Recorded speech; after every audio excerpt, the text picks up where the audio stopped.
Hi, my name's Will, and I'm a legalist. Actually, I'm a recovering legalist. That's better.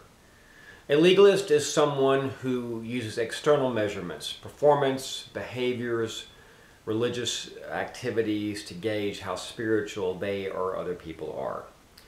Legalists are not much fun to be around, and they expect, typically, everyone to think like they do and believe like they do and worship like they do and live like they do. If they don't, they judge them. And I was, for the better part of a lot of my adult Christianity, a flaming, out of control, not happy camper legalist. And what was worse about my legalism was that I didn't live up to what I was imposing on everybody else. I would preach stuff and say stuff and write stuff and expect people to act certain ways, and in my own life I wasn't even doing it and wasn't able to do it. I was not just a flaming legalist, I was a flaming hypocrite.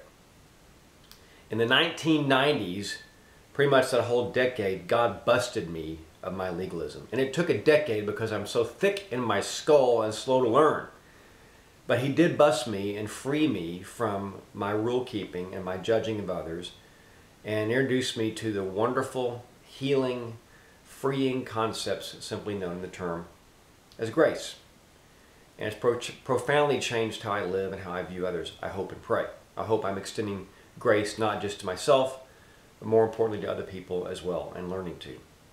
So I wrote a book called Confessions of a Recovering Legalist and submitted the concept of that book to my publisher, and they liked the idea of dealing with grace versus legalism, but they weren't real thrilled about the title. And we started talking about changing the concept to, lies we believe about legalism and grace, and why do we impose these standards, and what are things we think that we live by that Jesus actually never said. So the title they came up with was ultimately 10 Things Jesus Never Said. And this is now the book that was Confessions of a Recovering Legalist, and is now 10 Things Jesus Never Said. I'm going to hide behind it here. There you go. And why you should stop believing them. Why you should stop believing these things Christ never said.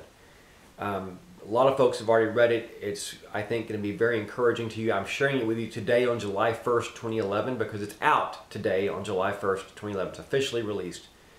And people are saying it's revolutionizing how they view themselves, how they view God, and how they view others, and exposing a lot of stuff they believe they shouldn't be believing about things Christ never said. So, my name's Will. I'm a recovering legalist. Everybody is a recovering something. What are you? I hope you'll buy 10 Things Jesus Never Said. I hope you give it to your friends. I hope you'll read it. I think it will help you.